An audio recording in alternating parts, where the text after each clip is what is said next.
Hey, this is Henry Sanders for another episode of Real Talk, and I'm here with my friend M. Adams, Freedom Inc. Shout out. Right? I'm so excited, so excited to get you on here because, you know, I hear so much about you. I mean, I know you, right? But I don't know you, but I know you. But I feel like I know you better than most people do. I think a lot of people know the things that Freedom Inc. do, like the tactics, but I don't think they're even aware what Freedom Inc. is. They just know of the tactics. Got it. Right? So, explain, what is Freedom Inc.? What is Freedom Inc.? How did you come up with the name? And when did you guys start? So Freedom Inc., the idea actually started in 1999, and we became a nonprofit in 2003. So Freedom Inc. is 15 years old. This is actually our 15, 16 year kind of celebration. And yeah, we started in 2003 with the mission of ending violence within and against low-income communities of color. And we define that violence very broadly. So we work on, a lot of our work is really focused on gender-based violence, actually. So really working to end domestic violence, intimate partner violence, sexual assault, abuse of children and families, abuse of elder people and families, as well as thinking about systems as violence. So thinking about racism, thinking about poverty, thinking about homophobia as systems that cause violence and disrupt communities and people's lives. And in our work, we really focus on working with women, LGBTQ people who we talk about as queer and trans, and also young people.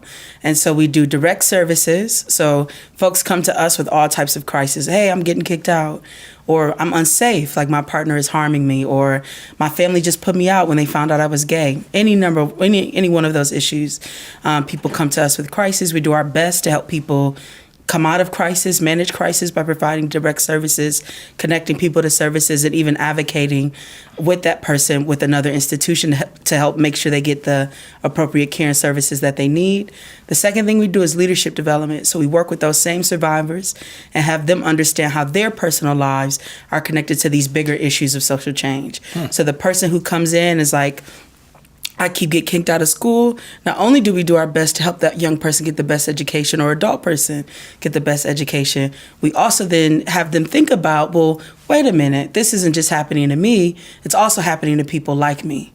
And so what are the systems that are happening where Black youth or Black people are not having a good education? What are the systems that are happening where so many queer and trans young people are kicked out of their families? What are the systems that are happening that keep many women and survivors of violence unable to afford their own rent, so they have to stay in homes with abusers? So we do a lot of that work. And then the third thing is we do grassroots campaigns. And I actually think that's what people see at Freedom Inc. They see the protests, they see the confrontations with systems and different things like that, but we do a lot of campaign work to upend or to uproot that violence. So that's who we are. You know, I've never heard anyone talk about a system as a violent system. Like, I've never heard of anyone talk about it that way. That's fascinating to me. And do people really still kick out family members because they're gay? Of course. I mean, many people get pushed out. I was not pushed out. Many of my friends were pushed out of their families. I mean, I remember, being a young teen and many of my friends just struggling, surviving because their families pushed them out. And I still know adults who are afraid, who are in their 40s, who don't want to come out publicly because it means bullying. It could mean not being invited back for family things. It could mean non-acceptance for partners. It could also mean even grandparents refusing to be around their adult child and therefore their grandchildren.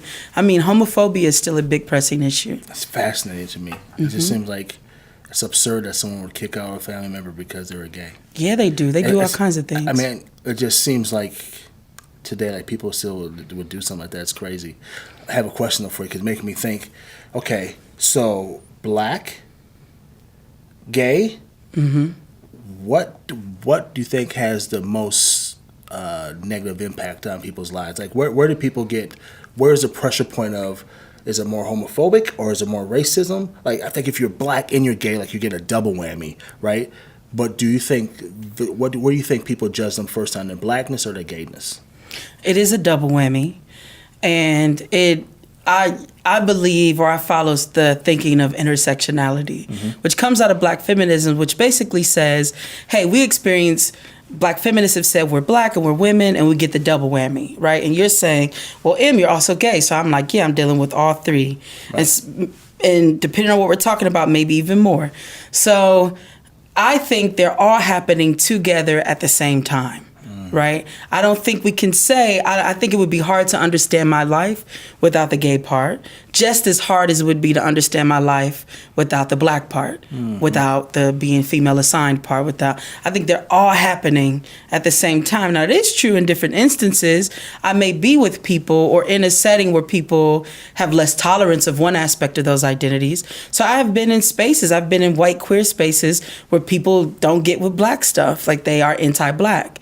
And so in that space, I would say the thing that I'm most impacted by is racism.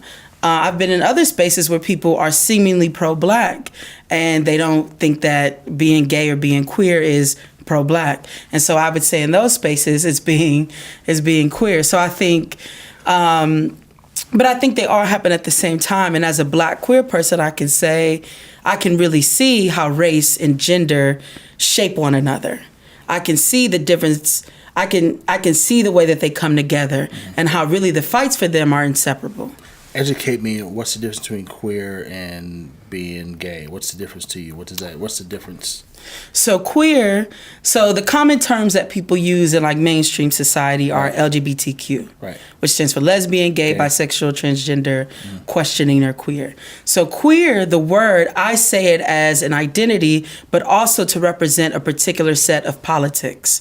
It's kind of like when you black, like there's like people who are like, I'm not black, I'm African American. That says something about how they're thinking. And then there's people who are like, yeah, I'm black and I'm proud, because it's about the identity, but it's also how you see it and how you see the world. So queer for me and for many other people who identify that, it's about an identity. It's about being a person who is not straight or being a person who is not cisgender or having a different gender than just man or woman as society constructs it. But it's also about having a belief in how the world needs to change. It's having a belief or a politic around how these big systems are violent and how they must be ended, ultimately for us to be free as queer people. Wow, that's powerful. Right on. Wow. Did you practice that before I said? I mean, I think a lot about it. Well, I guess so. Wow. Yeah. So are you black or are you African American? I'm black. Okay. So are you African American or are you black? You know, if we were somewhere and it was like African American, yeah, I'll follow the crowd. You know what I mean? I get it. But I identify as black and not African American, one, politically, but two, because I feel and share an identity with people who are of the African diaspora. So I actually feel like I got a lot in common with the person who is black in South Africa or who is black in Jamaica or black in Canada. I feel like we share an identity rooted in transatlantic slave trade and what happened to us, and therefore we share a common fight today. I think if we observe people of African ancestry around the world, there's some shared things that we're experiencing. And so I really identify with that, and I think there's power in seeing ourselves as connected and sharing in that fight together. That's why I'm so happy you're here. It's cool. Educate them. Drop the mic on them. Like That's funny. So, you know, a lot of people, I think, confuse you with YGB, right? I think sometimes people say, you know, you guys, cause everywhere you are, Brandy's always in the same room, or Matt, right? So, one, explain to people what YGB is and the difference between Freedom Inc. and YGB. Yep. So YGB, Young, Gifted, and Black, is a coalition. You were a founder. Yep, right? It's founded of a coalition. So a coalition is different than an organization. An organization is everybody has to share some really strong core things in order to stay in the same organization. And a coalition, you share some stuff, but it doesn't have to be all of the same stuff. So a coalition is made up of multiple different groups or multiple different individuals.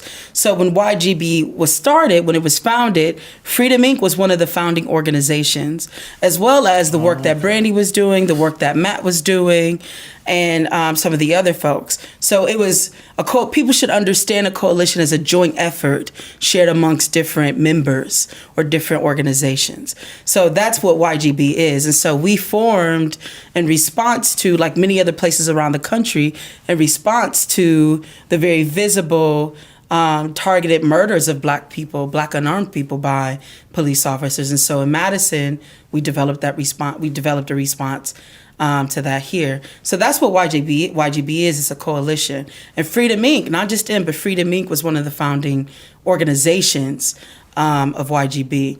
And Freedom Inc. has not been a part of YGB, of the coalition, for a few years now. So it's still its own functioning coalition doing whatever it does, which I can't speak to because I'm no longer in leadership of it.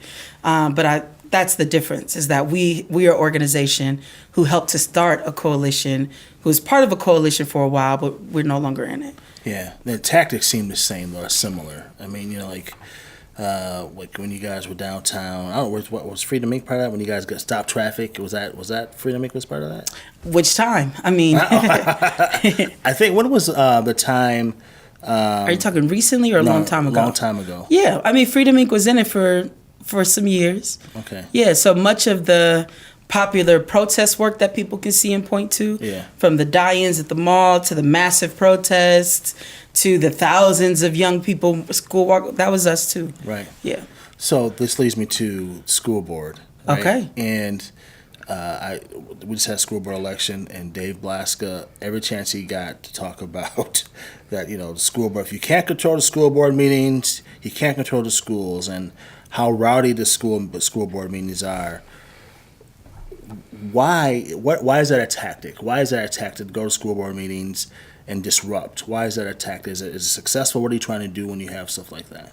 So, in order for people to understand why the tactic, we have to really share in what the vision. As I mentioned, Freedom Inc.'s vision is about ending violence and understanding that systems are violent. Like, we think, when we look at the statistics and see that Black students are not performing the same as white students, and this is common knowledge in Madison. Like, everybody's talking about, people talk about it differently. Some people are calling it Black-white race disparity. Some people are saying the achievement gap, the opportunity gap. But the data is there, the information is there, and the experiences are there, right? Where Black children can say, school doesn't feel right to me. I think this is whack. They're not teaching me, or I'm getting harassed, right? So the experiences are also there. So we see that culmination of all those things is violent. We think anytime there are education institutions and our young people, Black young people, Southeast Asian young people, youth of color, etc., are attending these education systems and they are not receiving a just education, meaning the outcomes of those students are extremely different than the white students, we think that is a racist system. Right? Because that's the indicator. That's what we can point to and say is that if we track Black students, this is the likely outcome. If we track white students, this is the likely outcome. The only difference is race. And so we see racism as a form of violence. So for us, it was very natural to address the school board. It was very natural to intervene. And so how we came to a campaign specifically around No Cops in Schools, remember, the mass urban rebellions that were happening around the country, Movement for Black Lives, which Freedom Inc. is one of the leadership of that national ecosystem. So the Movement for Black Lives, we were very active in and very much a part of it. And we answered the call, like people have been saying, and from Ferguson to other places. Yes, come here and support, but also figure out, they've said to us, what would Mike Brown's life have been if he were in Madison? We looked at the jails.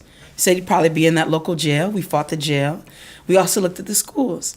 And Freedom Inc., with the work that we do, not only were we thinking about Mike Brown, but our work is about gender justice too. So we were thinking about what's happening to girls, right? What's happening to women. We thought about queer justice. We were thinking of what's happening to queer and trans Black people, brown people. We think about Black and Southeast Asian liberation. So we're thinking about the Black young people as well as other youth of color. And then anti-colonialism. We were thinking about history and how these systems persisted and continue to cause what we now have as the race disparities. And so for us, it was a very natural turn. Right, it was a very natural turn. And it wasn't driven by me, it was driven by our young people.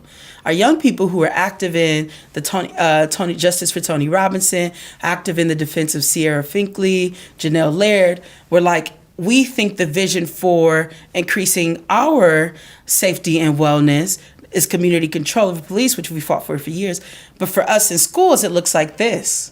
So that was a very natural progression in our work. It was part of years of actually developing and building. And so our young folks said, we actually want to remove police officers from schools.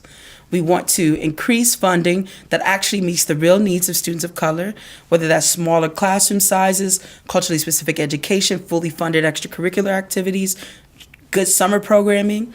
And then we also want community control of our schools. We actually want students and families and communities to have real decision-making power about what's happening in the schools. So that said, we embarked on a journey. We started a campaign, the No Cops in Schools campaign. And what we found what we found to be true, sort of right off, is there actually is no institutional recourse for young Black people. And what I mean by that is, what is the system, what is the institution that young Black people can go to for change to be made on their behalf? So often you hear the way that change is done in this country is by voting. If you're 15, there's no vote for you. If you're 11, 12, 13, 14, there is no vote for you. Right? So if you're a young Black student who's like, I want different courses to happen in my middle school, who do you go to? What do you say? Right? And so for a long time, they attended the school board meetings and followed the protocol. They signed up, they did their testimonies, and these young people really worked hard. They became policy analysts, Henry. They were reading through policies. They were looking at, hey, where are Black kids doing well in the country? What's different there and what's good here? And if they're not doing well, what are the commonalities in all of those places that's making this unwellness, right? Not only did they study policy, they talked to hundreds of Black people, hundreds of family members, and asked about their school experiences and said, what does a school that's good for you look like?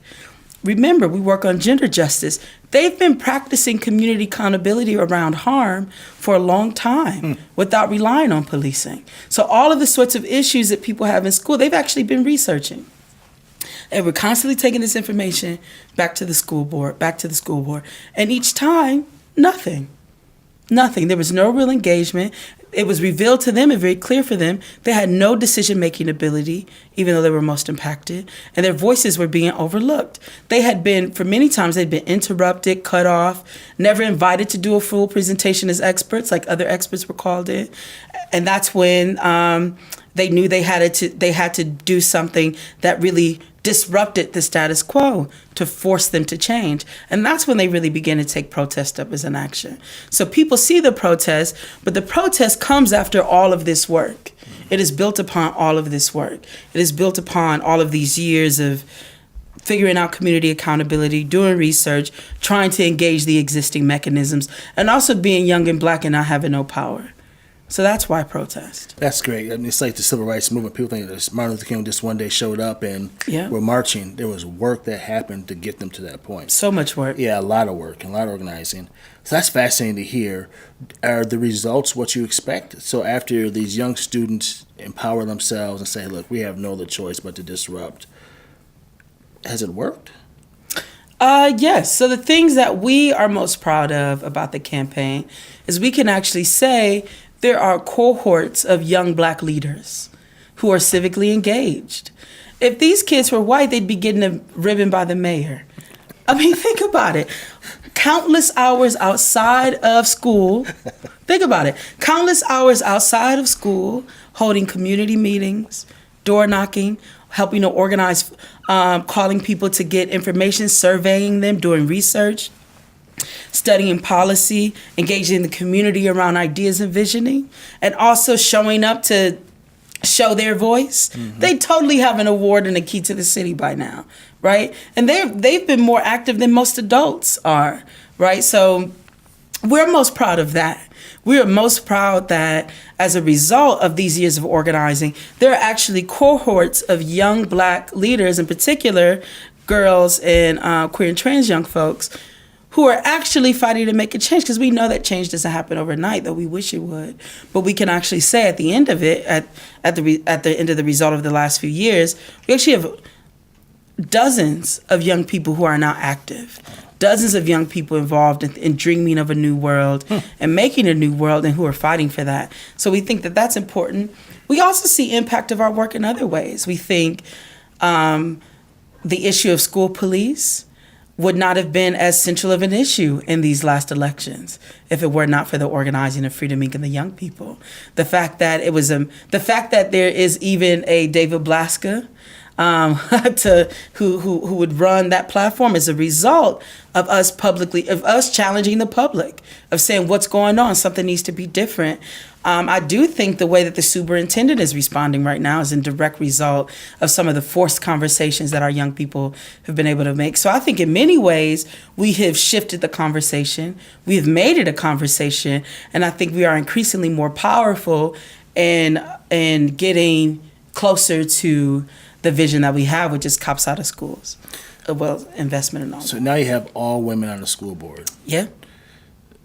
Does that help your cause or hurt your cause, or is it neutral, or is it to be determined?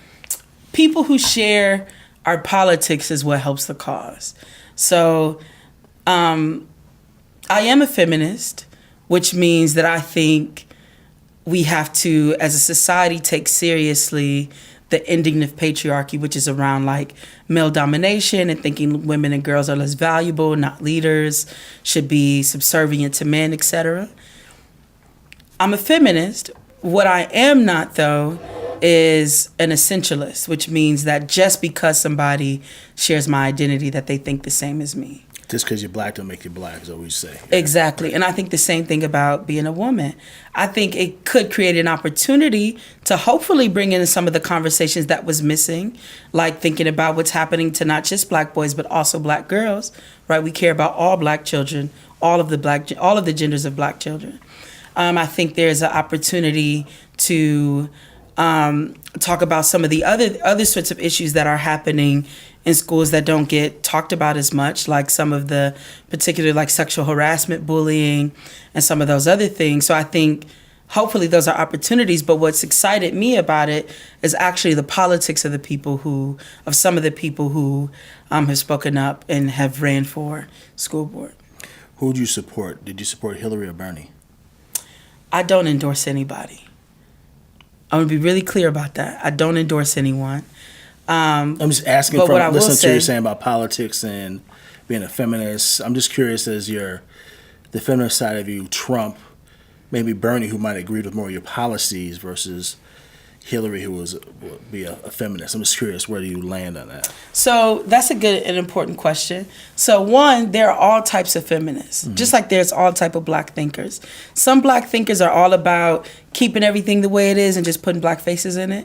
And some of the black thinkers are like me, saying, actually, this system is violent toward black people. We need to do away with it, right? The same thing is true about feminisms. I'm not the kind of feminist that Hillary Clinton is. We don't share a lot of ideas. Hillary Clinton really believes in the prison industrial complex. I'm like, it tears up black communities. And many black feminists are against the use of prisons, are against the use of jails and police to solve social issues. We actually think it doesn't solve it. We actually think it fractures our communities. So I'm very different than Hillary in that way, though we share that word, I should say. And Bernie, though he and I may share some words in common, like he talks a lot about, like he's talked about healthcare, he's talked about socialism, kind of. He's talked about some of these other ideas that I really have a lot of energy around and believe are really good, strong, viable options for black communities, for our communities. I also have a lot of difference from him. And so that's why I don't say it to play politics by saying I don't endorse anyone. I say that to say neither of them are doing enough. Neither of them are proposing enough. So I'll tell you a little bit about me. So I grew up in Milwaukee, born and raised, inner city Milwaukee, North Side. I'm from zip code 53206. And they made that documentary about 532. That's where I'm from. And I have a lot of love for being where I'm from. And my whole family is still there. My grandma still lives right in the middle of it, right? So as you can imagine, I grew up experiencing a lot of the things that we know happens in inner cities. Like I grew up, I saw the hyper policing. My father, I'm 33, he's been in jail most of my life. 33, he's been in there 29 years. Wow. And he's got 15 to 20 to go. So I personally know the impact that mass incarceration has in our communities. My uncles have also been locked up. Many of my friends and family, women included, have people I love have been locked. So I know that personally. I also have experienced gun violence. I know what it's like when you lose someone, when you get that call, or when you see it yourself as a young person.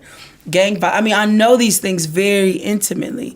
Also, as a queer person, I know what it's like when people don't understand you, or when people tell you that girls are supposed to be a kind of way, that you're not supposed to love particular kind of people. I know these things very intimately.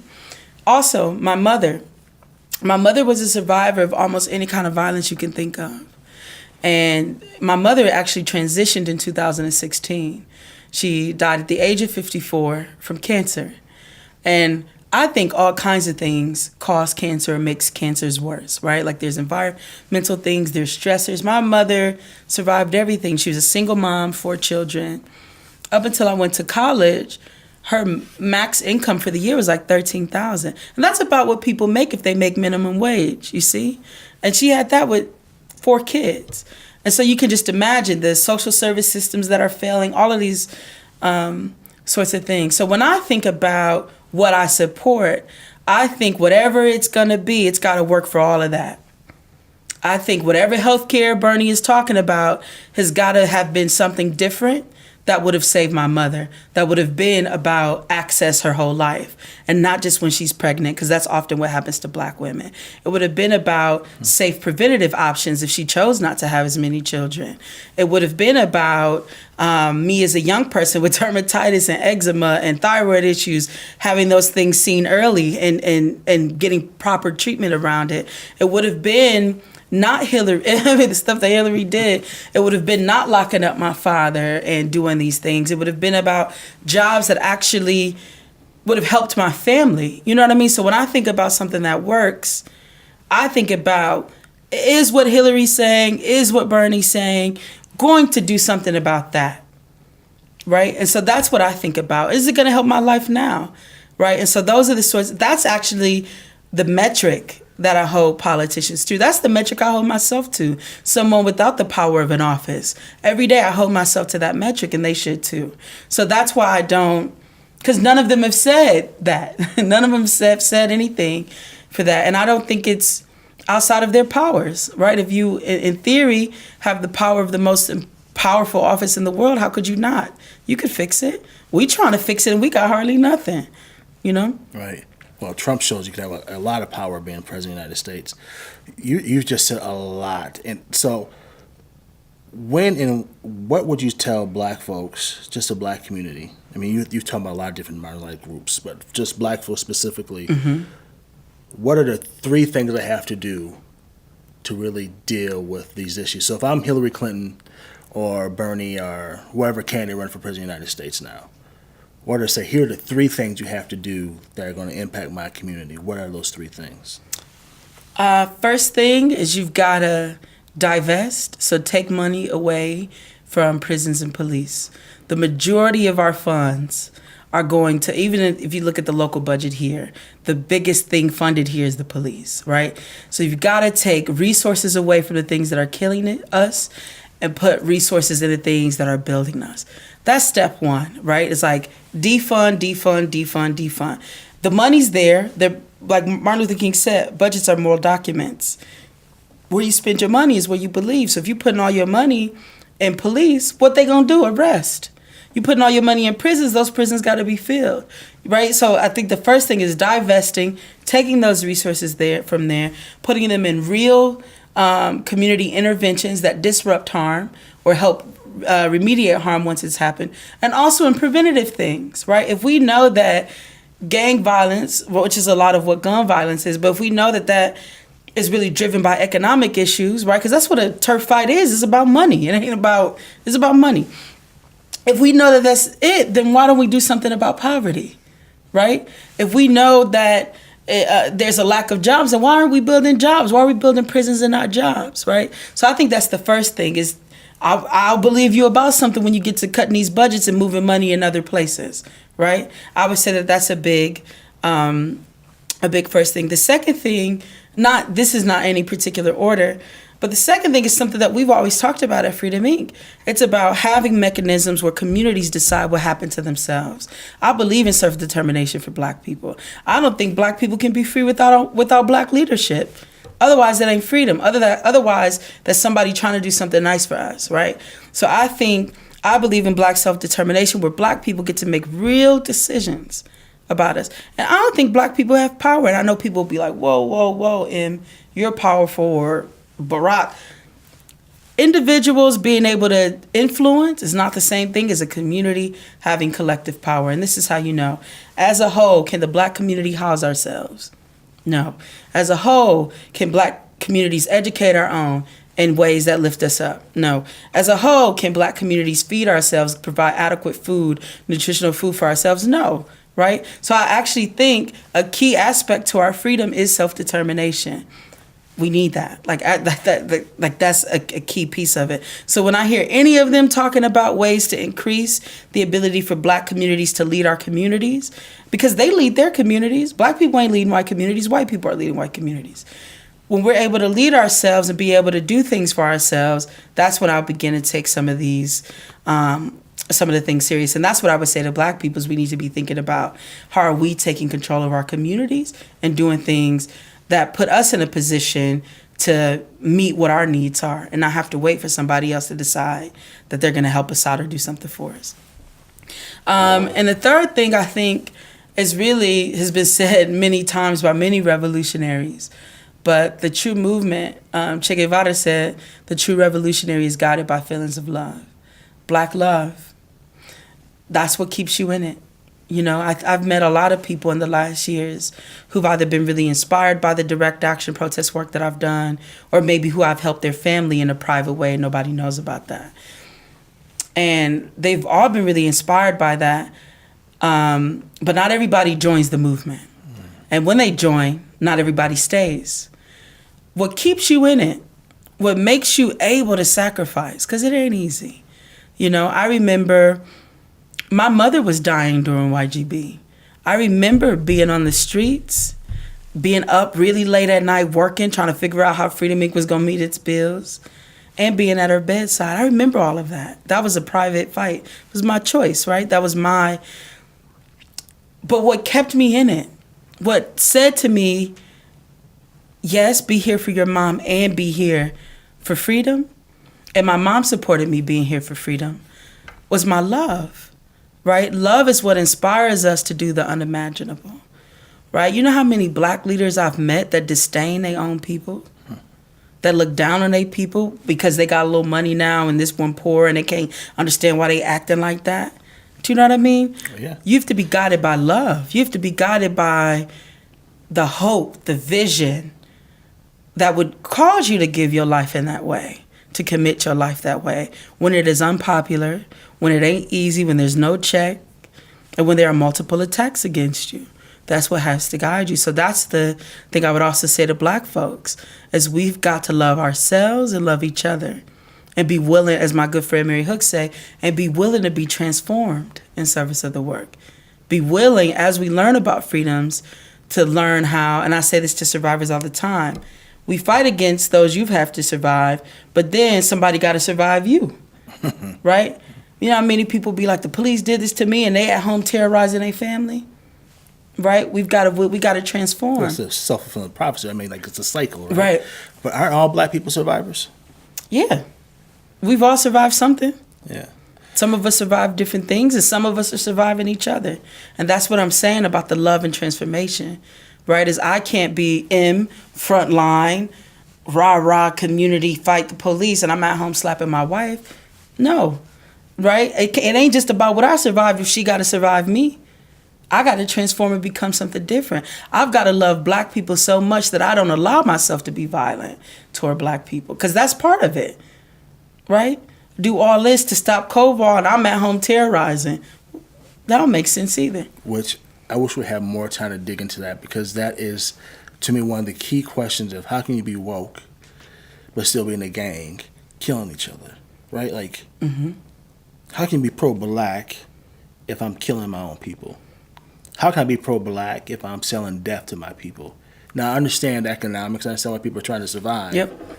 But if you're talking about your black identity and being woke and what's bad for black folk, but you're still doing drive-bys and shooting each other and selling death to your people, can you be woke and black? Like, so that's a conversation black folks need to have with each other, more honest conversation about what does that mean for our black identity, our black culture, and what I love what you said for black love, and what does that mean? Yep. That's powerful. That's powerful. Right. I want to come back to the school board and the schools and police in schools. Mm-hmm. What's wrong with having police in schools? I want my kids to be safe in the schools, and if there's some kids in schools who are rowdy, who are causing trouble, why don't I want if the teachers can't handle it? If the teachers, I'm just asking this like this. I'm not saying it's my belief. I'm just asking the question. If the teachers, you get mad if the teachers touch your kids because they're doing something, so you don't want the teachers touching your kids. Mm-hmm. And now the teachers can't control them, and now you don't want a police officer in there. So who's gonna control the kids? What's wrong with having police in this? Like, what's wrong with having the police in there? They should respect authority. Police don't create safety for a lot of people, in particular, not a lot of black people. Look, I'm not in school. I'm 33. I'm someone who knows more about the law than a lot of people who are not lawyers. I'm someone who knows about systems. I still get a feeling, I still feel something when I see them ride past, right? And that's got to do with their relationship to our community. So I think police don't create safety for everybody. And as a black community, we have to really understand what the police's relationship is to our community, right? So we've said that the police act as an occupying force. And so I know people are like, what? Well, really what that means is the police's role in the United States, the police were developed to protect property. That's how the police were developed. And you know what the property was at the time? Us. Policing was actually developed to stop enslaved Africans from running away and then going back and capturing them. Since then, the police have evolved to continue to protect different forms of poverty. True story. At Freedom Inc., we were outside, and there's a lot of homeless folks that just hang out right there because we're across the street from the MCC, which serves like meals and stuff to homeless folks. But before the meal clock starts, everybody's just kind of hanging outside. So there's a black man who's just there, and he urinates on himself. And why does he do that? Because he's got nowhere to go and use the bathroom. Mm-hmm. It's not like he can run home. There is no home for him to run to. And this facility was not letting anybody in. And that's something I don't think people think about enough, is what does it actually mean to be without a home? What does it mean to be homeless? There is no place for you to go, right? And every place you are is criminalized. So he uses the bathroom on himself, and the police come by. Police come by, and what do? They arrest him. They arrest him because they say he was for public indecency, I think is what they said. They arrest him and they take him to jail because the police are more concerned with the sidewalk having urine on it, the property, than they are with the wellness of him, right? That's what police do. Police will arrest a young kid for doing graffiti because they're more concerned with the brick and what's going to happen to the brick than they are with the life of that young person once they arrest them. And so because the police are acting as an occupying force, we think that has to be ended. That is not a horizontal relationship. That is not a partnership. That's about one group being able to come in and do something to you. That's not a healthy dynamic. As I mentioned, I work in gender justice. We call that an abusive dynamic, a violent dynamic. Anytime somebody has power over you and they could just come in and do whatever they want to you, that's so unhealthy, that's so violent. Now, what that means for our young people in schools, I don't want my child, and that's what we talk about children. I don't want my child to possibly be met with deadly force for acting like a kid. Everybody's been a kid before. Everybody been 13 with an attitude before, right? But not all 13-year-olds with attitudes are confronted with deadly force. That's the difference. How many times have you can go on YouTube right now and see black kids being slammed by police officers because they won't take off a hat? A hat? Imagine if every time you didn't follow what your parents said about not wearing your hat in the house or taking off your hood or doing whatever in church, if that resulted in you being tased or body slammed or shackled it just doesn't make sense. And what's happening in these schools is regular teenage behavior. is being turned into criminality. That is an issue. I have yet to see, and I've said this to school officials, I've said this to teachers, I've yet to see them tell me a case where the police were called where that warranted that kind of violence toward a child. It just doesn't. I have a teenager. You think I've never broken up a fight? Why do I need a gun to do that? Why do I need to tase one of them? Why is the solution for me to put one of them in a cage because they got in a fight at 15? That doesn't make sense. And I think what's happening here is we're using deadly force to deal with teenage behavior. And that is unacceptable. I don't care if it's the police or a parent. What if you were at home and your child didn't take off their hat and you decided to body slam them, twist them, and lock them in the basement?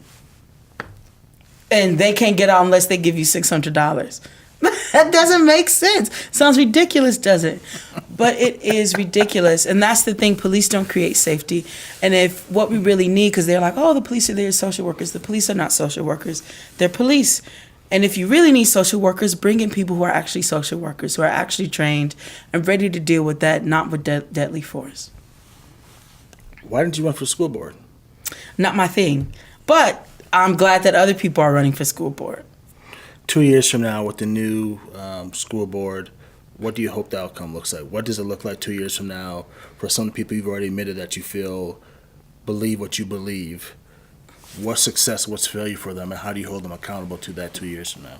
Yep. So what I think is possible in the 2 years is, I think, as far as I'm tracking it, that contract is still up for debate. I'd like to see that contract removed. I'd like to see them say no. You're talking about police being in schools. Sorry, yes, the contract that funds, that MSD pays for police to be in schools. I'd like to see that contract ended. We would like to see that contract ended. We would like to see an increase using equity measures, also learning from other school districts that are better educating Black students. We'd also like to see funding in those initiatives. Not just rhetoric. We don't want just another nice PowerPoint that says Black excellence. We don't want that. We instead want things... Wait, hold up. Was that a shot at me? No, that's a shot at Jen Cheatham. Okay, because I was there, and I just want you to know. I was there at the press conference talking about Black excellence and how it's needed. And it's the first time we really changed the narrative of talking about Black excellence, and we had to put some substance behind it. But it's about time we talk about how we talk about our kids from an excellence perspective. So I was there. So I just want to say, I'm just telling you I was around it. Okay, so let me talk to you one-on-one about that. All right. So I was around it. For. So I do think those deficit models, meaning looking at a group of people just from a negative perspective. I don't think that's cool. Like, I don't think we should talk about talk about what's happening with Black kids and Black kids is their fault. Right. So I understand the narrative intervention, and you do communications, obviously. Right. So I could understand you valuing the intervention to say, let's really sort of reimagine what we're addressing and measure our schools and challenge our schools to be fighting for Black excellence, and not just this deficit of what Black kids or families aren't doing. Because historically, that's how to define the Black and Latino community here as what we can't do, or we're thugs, or we can't learn. That was a different narrative, right? And that narrative alone can change a kid's psyche, just hearing that over and over again. Totally. And so, me to you, Black to Black, I dig it. Right. I dig it. You can feel that. Okay. What I don't get with is how many white liberals take up that. Because what happens is they have often been measured by their intent and not their impact. Ooh. So I'm not interested in what they intended and what they said they were going to do, because Madison talk a game like no other. I mean, if you just sit down and do some of these interviews with these people, you'd be like, sheesh, that's a good city. But when it comes down to the impact, right? What then happens as a result of switching the name? What then happens as a result of a new presentation, of a new round of community conversations? If the impact is all the same, you wasted my time and the money. Right. So that's sort of why I get it. I'm feeling that way. But Black to Black, I do think, I think what you're getting at which I think is so important, especially as a queer person, is naming ourselves for ourselves, identifying ourselves for ourselves. I think that's so important as Black people, that we define who we are and who we want to be and build and move from that. Absolutely. Which is very different to me than an institution who's been getting it wrong, just putting a different name on it. Yeah, I totally, everything you said I agree with, and I agree with what you're saying. Yeah. Again, I didn't want to run from it because I'm always about transparent. I was there. I do think that change the definition, how we talk about our kids, how we treat our kids, is so important. Someone grew up in Madison School District and survived it. I survived the Madison School District. You said so much alike about the intent versus impact. I think that's such a way to break down Madison for people who don't understand Madison. Like, they think it's so progressive. It's tolerant. They tolerate us. It's not really progressive in the formal sense. Where are you with vouchers versus regular school? Because we have on our site, if you go look at that story, talk about vouchers, like Rob Chapp, one of our people, wrote a story about vouchers, right? And the white progressives went off. I mean, like they were upset about it. And what was interesting to me was only white people complained. Was no people of color complained. Only white people. And they weren't talking about the impact of the kids. They were talking about the intent behind vouchers, money here and money there, but they were never talking about the impact of, if a kids go to voucher school and they're doing well, that doesn't matter because the intent, right? So you're saying that to me, and I'm not pro-voucher, not pro-voucher. It was just fascinating to watch how you look at some voucher schools that are doing really good for our kids. Right. And they would find a way to take away from that because it didn't meet their way how they see people of color operating. So where do you fit in that debate? Ooh, so the vouchers, okay. So I understand how Black people are fed up with public schools and don't have, as I was talking about, power. Can't make any real change it's not set up for us to say, here's how we want to change the schools. This is what needs to happen. So I get that. I get the frustration there. I get what's happening with our public schools and what's not happening for Black children in them, and how the answer then, which has been for many times for Black people, we gonna build our own. I understand that logic. Here's where I depart. Voucher programs do not lead to the outcomes long term that we think they'll lead to. So let me zoom out why I say why. Privatization does not lead to Black power and liberation for Black people like we hope it does, right? So that's actually the that's actually the problem with it, is that privatization in general. So and by privatization I mean taking things that were once public and led by the government, funded by the government, that's in theory more democratic, taking those things and making them under corporate control or more private control. That process does not fare well for Black people in general, right? And we can observe across a number of different things, when things that were more public have become more private, how it ends up hurting us. I think ultimately that's what's going to happen. That is what's happening, and that is what's going to happen to school systems. Now, I do think there are tons of issues with the public schools, though. So what I think you're identifying, which is important, which is oftentimes Black people are feeling frustrated and like, we need to propose something else and build our own and give us vouchers so we can take some resources with us, and then we're going to run it, right? And they're like, well, we're going to run it because it's not a lot of Black teachers here. So this way we can hire. We're going to run it so we can have say with the career. I get the logic. I really do understand the logic. The long-term impact isn't going to fare well for us. And part of it, too, is that when we do that, when we take resources out of public schools, think about this. When we take resources out of public schools and we put them into voucher programs, we still got a lot of Black kids there. And who do you think is most impacted by the leaving of those resources? Our kids. Right. So it ain't the white kids who the Madison is trying to stop the white flight thing with. They ain't the ones really suffering when the money out of the public school. It's our kids who suffer when there's even less funding next year or the year later. That makes a lot of sense to me. But I would, so again, I'm not pro voucher or not. I'm more about I think about the babies first. How do I help the babies? So say if I'm in a school of 500 kids And if I can save 100 of those kids and not have them opportunity to thrive outside of that system, I'm not so tied to a system as I am to helping those kids. So why wouldn't I want to? Even if I'm helping 100 kids, I'm still helping 100 kids. If they're in that system, they wouldn't survive, right? They wouldn't do well.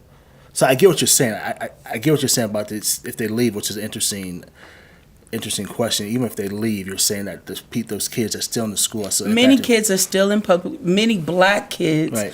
are still in public schools. But if those kids were in that public school, 450 of the kids would still not do good. If at least 100 of them, take 100 of them out, at least 100 kids would do good who wouldn't do good in the public schools. I understand that, and I'm of the mind that we could fight for all of them. So I'm gonna tell you, school lunches. You're right. I'm gonna tell you what is gonna get better school lunches for black kids is when they make it so that white kids can't bring in lunches. Because then they're going to drive up the quality of the lunch. Then they're going to force the school. It's true. We can observe this across the country in different places. It sounds silly, though, right?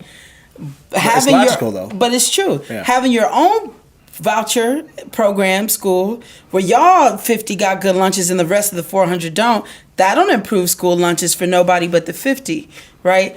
But basically what I'm getting at is changing standards in school, forcing everyone to pay into public schools equitably is, I think, the way to massively reach our children. Right. I agree with that. I think about, so for me, I'm not thinking about a slice of the black kids. I'm thinking about all of them.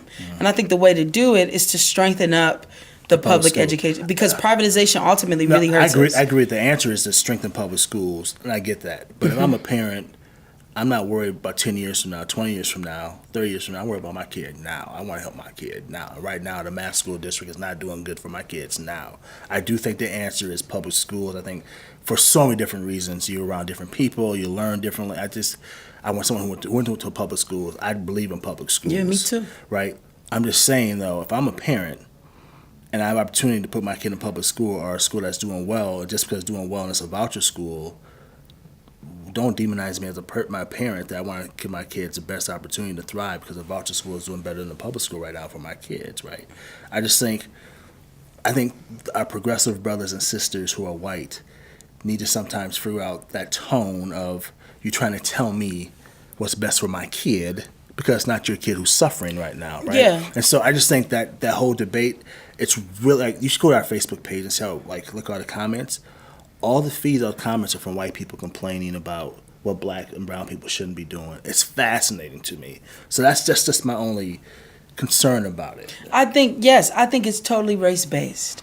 I think many times there are I think really they're liberals, but some white liberals who strive to be progressive and who they mean well, are really good at confronting privatization and wanting to protect the public, and that being the metric or the measure for what's progressive, but are bad on race. And I think privatization does. I think if you're for privatization, it doesn't make you progressive. And I think if you ain't for black people, it don't make you progressive. So I would say, to me, they're no more advanced in thinking than the parent who's like, a black parent who's like, I'm going to do this for my kid. Right now, I think both of them have challenges in that thinking. Right. And I don't think. Yeah, I think, it's sort of like this like this old long class is the only thing that matters. Like, no, actually, race is a thing, gender's a thing, and these other things matter too. And I think we've seen this happen not only in this article that you're referring to, but also in former school elections. We've seen what happens when black people are saying, these schools aren't working, let's do something else.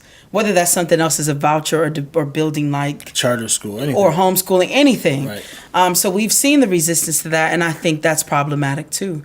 Especially if these same people are not fighting to improve the current school conditions. Right. Because you can't I don't think white liberals get to ask black people to just suffer for the sake of maintaining what they think is a good sector. I don't think you get to do that. Right. So I agree, and I also understand as a parent, like you're saying, why. What I would say, sort of 101 to black parents, is I do think we have a responsibility to think about our children, like the ones that are in our homes who we parent. We have a responsibility to think about all black children too. because that's what it means to be freedom thinking and to be black. That's what it means. Again, that's a whole different conversation. Again, It is, but it's what we gotta do. But because you're telling me again, come back to black identity, black culture, black folks our culture was about us. Yep. And my mom would say, what you do impacts the next black folks to come after you, right? That's how I was raised. Yeah. I think we're losing that a little bit. So, but anyways, fascinating conversation. We can do this for hours. I can tell. That's true. Is there anything you want to tell our viewers before we sign off about what you guys are doing or anything? Yeah. So I think a couple of things. So one, again, Freedom Inc. is the organization. Check out the website. It's www.freedom-inc.org. You can also follow us on Facebook to get a lot of the up-to-date current stuff with the campaign.